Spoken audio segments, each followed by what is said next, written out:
चर्चा करता करताच पाऊस आला.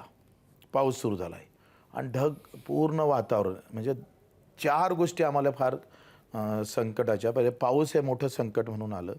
दुसरा कोर्टाचा निकाल आमच्यासाठी आंदोलन पुढं नेण्यासाठी थोडं अडचणीचं झालं. दुसरं का भाड्यानं ज्या गाड्या आल्या होत्या त्यासुद्धा रिटर्न गेल्या होत्या. आणि चौथं काय झालं का आमच्याकडे येणारी गर्दीच थांबली. म्हणजे पोलिसांनी यूज दिलं नाही. जसं आम्ही गनिमी गाव केलं त्यांनी पण ब्लॉक करून टाकलं सगळं. आमच्याच आंदोलनामुळं 90 किलोमीटर रांगा लागल्या होत्या. त्याच्यानं मोर्चेकरी आम्ही काय स्टेप घेतल्या होत्या. पहिल्या 29ला हे टीम येईन, आमची 30ला सगळी महिला मंडळी येणार होती.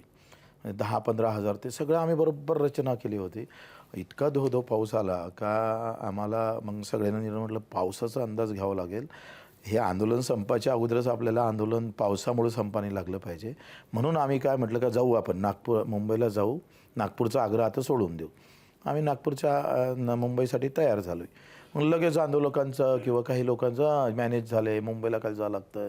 इथं आता 22 मागण्याची चर्चा 22 सचिवासोबत इथं होणार नाही, कारण सगळ्या आर्थिक मागण्या होत्या. जातीच्या असत्या तर कदाचित फक्त हा शब्द टाका, तो शब्दाचा खेळ, हा अर्थाचा खेळ होता.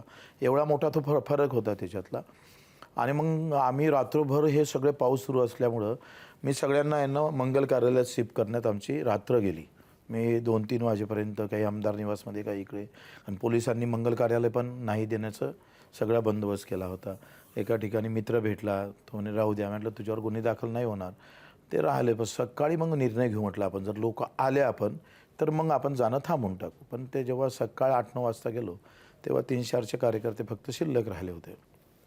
काही लोक आजूबाजूनं असेल पण ते कदाचित पावसामुळे काही त्या स्थळी आले नाही, कारण जिथं आमचं आंदोलन होतं तिथं सगळं चिखल झालेला होता. आणि मग आम्ही ठरवलं का आता संधी जाऊ देऊ नका, किमान बोलणी सुरू असली तर आंदोलन सुरू राहील. आणि आम्ही निघालो.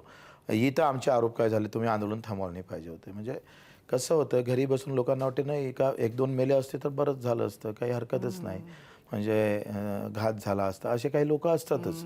त्यांना असं वाटतं की कुछ बडा होना चाहिए. म्हणजे खरं तर आंदोलनातलं यश हे काही न होता घटना एक खरूच पण लागलं नाही आणि यशस्वी तिकडे आम्ही वाटचाल करायला लागलो होतो. आणि मग इथं आलो.